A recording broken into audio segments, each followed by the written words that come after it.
여러분들, 우리의 삶에 있어서 가장 고민되는 부분이 무엇이겠습니까? 이 시편을 보면 절반이 이러한 애가 탄원시로 되어 있습니다. 아무리 은혜가 있는 성도들이라도 시련이 안 오는 것이 아닙니다. 그러한 일이 있다면 그리스도인은 그 고민을 반드시 하나님께 이야기해야만 하는 것입니다. 흔히 하나님께 탄원을 하는 이 내용을 보고 못하는 소리가 없다고 생각하시는 분들도 있을 겁니다. 자꾸 하나님 앞에서 속마음을 과감없이 드러내기 때문에 그렇습니다. 이 예의가 없어 보인다는 것이죠. 하나님에게 악인을 왜 처단하지 않는지 원망하는 것도 이와 같은 것이라고 여러분들 해서는 안 되는 것이 아닌가. 그러나 우리가 기억해야 할 것이 있습니다. 대부분의 교회에서는 교회 내 청년들의 교제에 대해서 긍정적으로 생각을 하기 마련입니다. 그러나 예전에는 외부에서 교회를 바라보는 시선이 그렇게 좋지만은 않았습니다. 왜냐하면 교회에 다니는 것이 이성 친구를 만들려고 하는 것이냐라는 말도 있었습니다.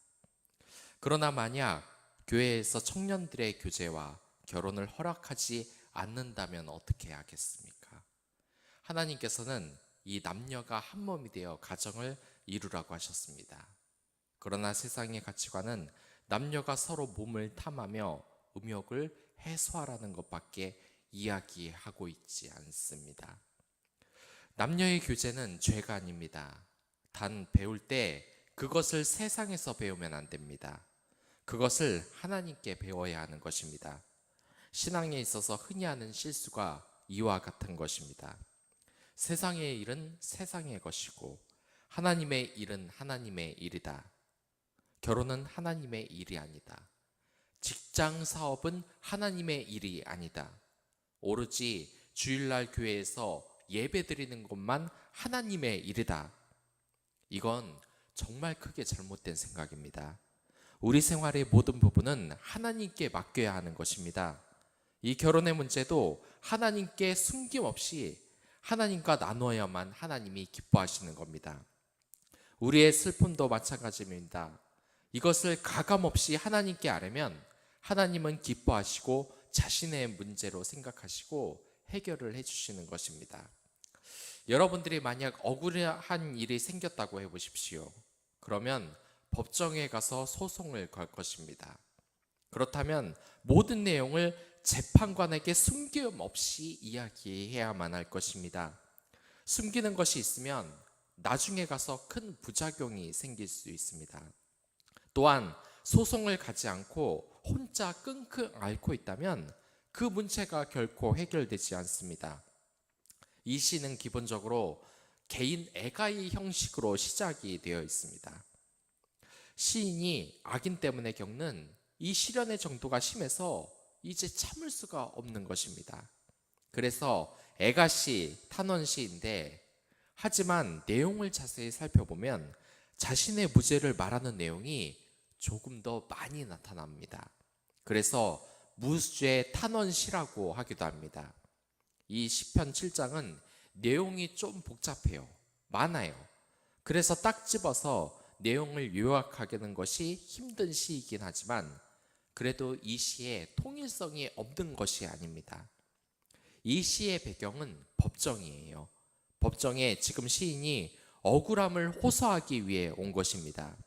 이것이 일반 법정인지 천상의 법정인지 성전의 법정인지 이것에 대해서는 신학자들 사이에서도 의견이 갈립니다.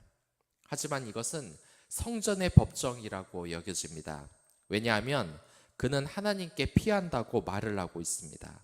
그리고 자신의 무죄를 하나님 앞에 진술을 하고 있는데 이 하나님께서 참된 재판관이심을 지금 선포하고 있습니다. 자신이 억울한 일을 당하자 성전을 찾는 것입니다. 그래서 시편 기자는 쫓아오는 자들에게서 자신을 구원해주고 하나님의 진노로 대적들의 노를 막아주시기를 간구하고 있습니다. 결국 이 시편은 재판 과정을 지금 이야기하고 있는 것이에요. 위인이 억울함을 하나님께 호소를 하고 이 재판의 결과를 지금 기다리고 있습니다. 그래서 하나님께서는 이에 대해서 정의의 심판을 내리시고 있는 것입니다. 그래서 이제 시인은 자유함을 얻는 것이 이 시의 내용이라고 지금 말하고 있습니다. 내용상 이 시편은 5장으로 이루어져 있습니다. 1장은 1, 2절의 내용인데 여기에서는 원수를 먼저 고발합니다. 그리고 2장은 3절부터 5절까지입니다. 3절부터 5절까지는 시인의 무죄를 주장하는 부분입니다. 그리고 3장은 6절부터 9절까지의 내용입니다. 여기에서는 하나님의 판결을 요청하는 부분입니다. 그리고 4장은 10절부터 13절까지의 말씀입니다. 하나님의 그 심판을 요청하는 부분입니다. 그리고 마지막 5장은 14절부터 17절까지의 내용입니다. 악의 부메랑이 그 주제라고 할 수 있습니다. 1장 1, 2절에서 지금 시인의 입장은 굉장히 다급해요. 지금 얼마나 절박한지 악인을 피해서 하나님의 성소로 나와 이 악인들을 고발하려고 하고 있습니다. 시인은 만약 주께서 건져주지 않으면 사자 같은 대적들이 그를 물고 뜯으려고 하고 있다고 말을 합니다. 지금 이 악인들 때문에 정말 죽을 지경이라고 이야기를 하고 있는 것입니다. 원래 주님에게 피하는 모티프는 이 시편에서 굉장히 많이 나타나요. 그리고 많은 부분에서 원수가 야생동물이나 사냥꾼의 은유로 나타납니다. 이들은 사자같이 물어뜯어 공격을 합니다. 그러나 이것은 원수가 실제로 이 시인을 물어뜯는 것이 아닙니다. 이것은 일종의 은유인데 이들은 칼과 창으로 시인을 죽이려고 하지는 않습니다. 그러나 더 무서운 거짓 증거로 파멸을 지금 시키려고 하고 있습니다. 이것은 우리도 마찬가지예요. 이 잘못된 쪽에서 자신의 잘못을 인정하는 경우는 거의 없습니다. 오히려 거짓 증언과 거짓 증거를 내놓아 말을 하기 때문입니다. 이러한 경우가 너무 다양합니다. 이 교회의 헌법을 잘 몰라서 이것 때문에 자신이 개척한 교회를 에서 쫓겨나는 그 목사님도 계시고 불법을 저질렀음에도 자신의 죄를 끝까지 부정하는 사람들이 우리 세상에선 너무 많습니다. 그래서 시인은 이 주님의 개입을 요청하고 있습니다. 우리가 바로 알아야 할 것은 하나님만큼 이 세상의 법정과 크게 구별되는 특징이 있다는 겁니다. 우리 사회에서는 이 법정이 올바로만 기능을 할까요? 유감스럽게도 절대 그렇지 않습니다. 미국에서는 1976년 4월 미국 노스캐롤라이나주 콘코드에서 성폭행 사건이 일어납니다. 이 피해자였던 54세 백인 여성은 범인으로 자신을 성폭행한 뒤 달아났다고 신고를 했어요. 경찰은 2주 뒤 다른 혐의로 재판을 받고 있던 이 흑인 남성에게 사진을 보여주고 이 피해자는 이 롱을 범인으로 지목했습니다. 이 롱은 억울함을 호소했지만 소용이 없었습니다. 배심원은 전원 백인이었어요. 검사 측 증인도 모두 백인이었습니다. 그에게 유리한 증거는 모두 무시됐어요. 결국 무죄로 사면을 받았지만 이미 44년 동안 억울한 옥살이를 했습니다. 우리나라에서도 비슷한 경우가 있어요. 경찰의 고민 때문에 결국 이것을 이기지 못하고 살인죄 누명을 쓰고 21년간 억울한 옥살이를 한 사건이 있습니다. 낙동강변 살인사건인데 그는 사명을 받으면서도 자신을 고문한 경찰관에게 절대 용서는 없다는 말을 했습니다. 그는 21년간 부모님이 돌아가셔도 살인자라는 것 때문에 가지도 못하고 이 가족들, 동생들이 결혼해도 밖에 나가지 못했다고 울먹였습니다. 세상 법정은 이렇게 재판이나 모든 면에서 있어서 크나큰 실수를 저지를 가능성이 있습니다. 그러나 하나님은 결코 재판에서 실수가 없으신 분이라는 겁니다. 이것이 우리가 하나님을 위지해야 되는 이유예요. 얼마 전에 여군이 세상을 떠났습니다. 혼인신고 하루 뒤에 극단적인 선택을 한 것입니다.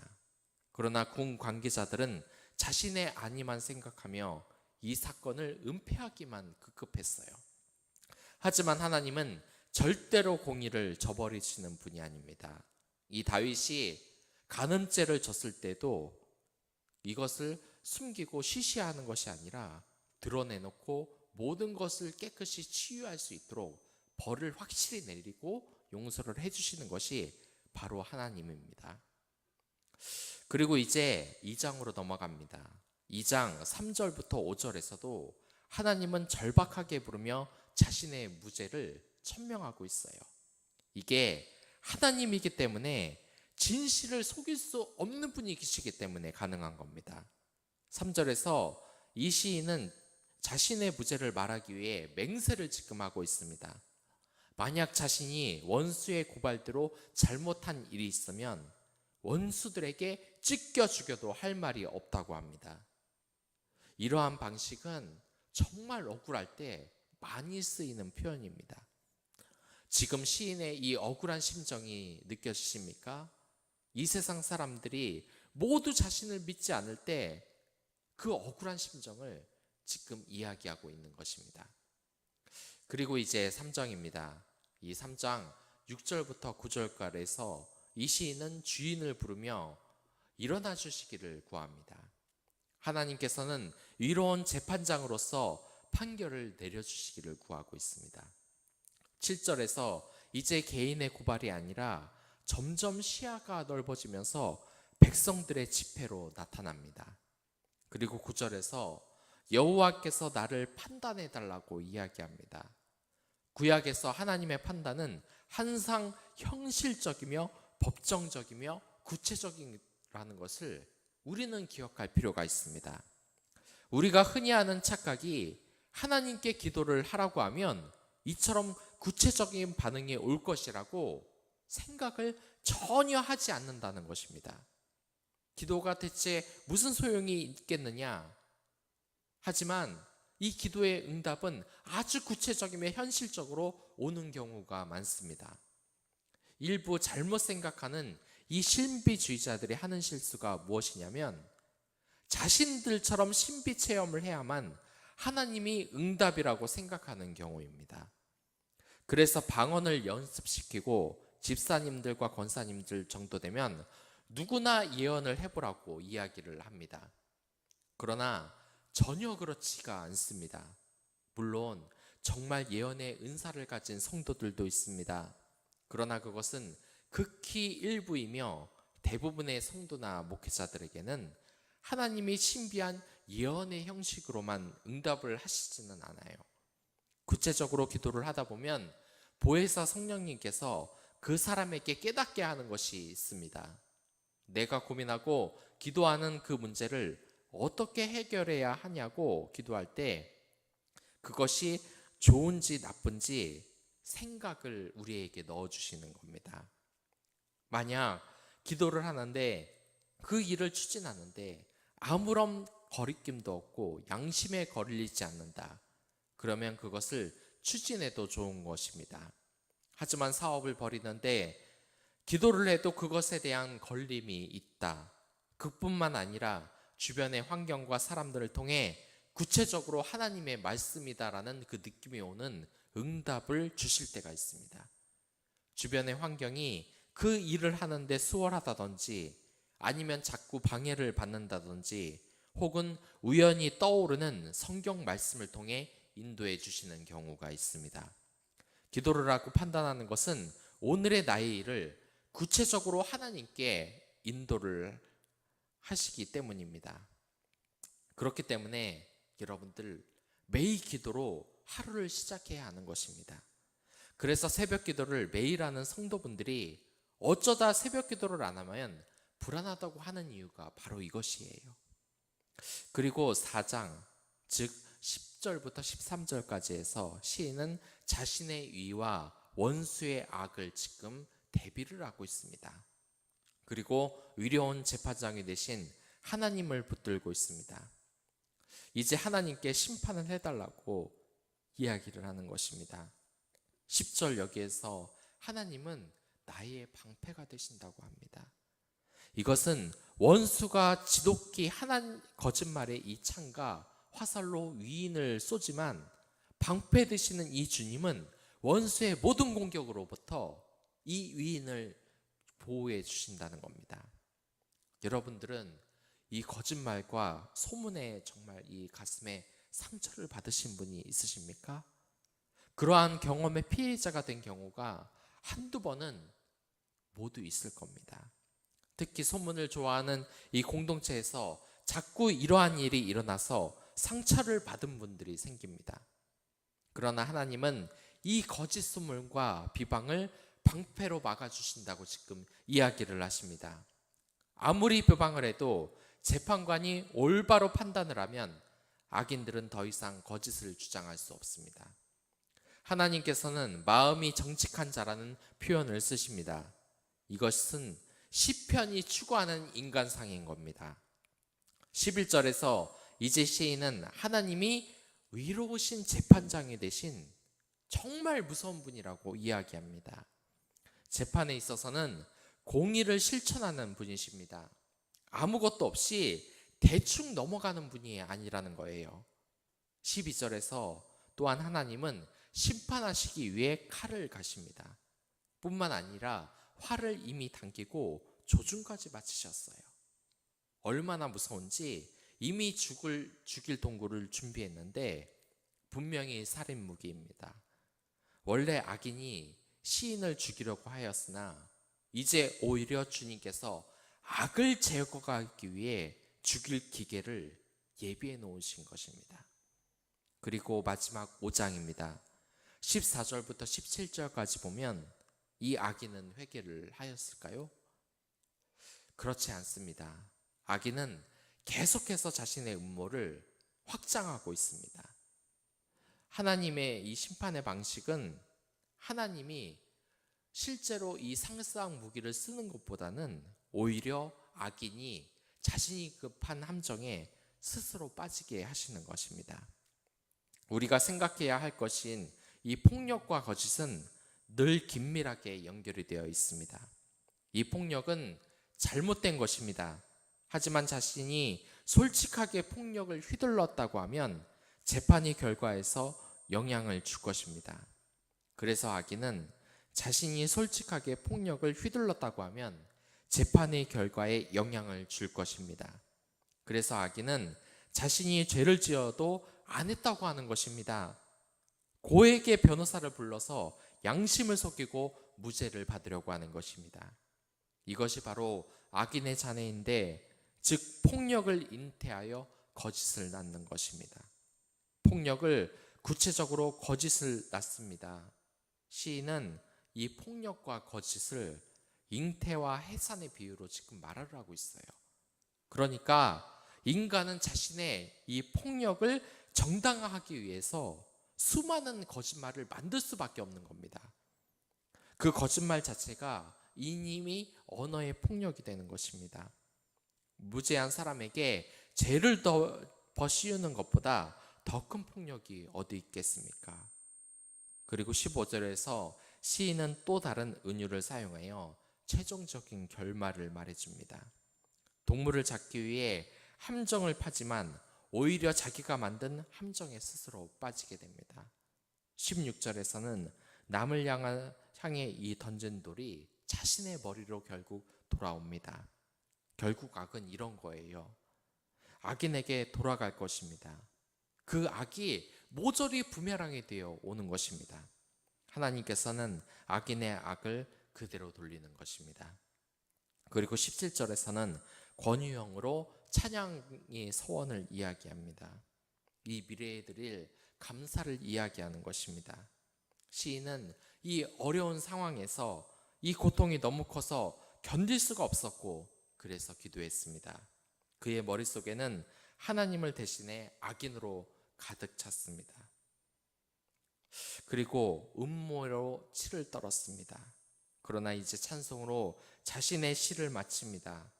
이 신자로서 이제 은혜를 다시 찾은 것입니다.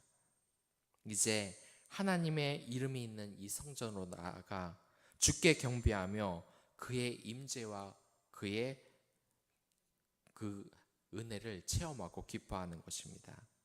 이제 새로운 인생의 활로가 열린 것입니다. 성도 여러분들, 혹시 어려운 일을 당하셨습니까? 하나님께 이 기도로 송사를 하십시오. 하나님이 절대로 이 악인을 가만 놔두시지 않습니다. 여러분들의 그 억울함을 들으실 것입니다. 하나님이 듣고 계십니다. 그런데 무엇이 들었겠습니까? 올바른 재판관이 내 인생을 판단하는데 어떤 것이 어렵겠습니까? 늘 하나님께 기도하며 하나님께 모든 것을 아뢰십시오. 여러분들의 그 억울한 사정 하나님이 기억하시고 분명히 함께 하실 것입니다. 그러한 은혜로 하루를 사는 여러분들이 됐으면 좋겠습니다. 다 같이 기도하겠습니다.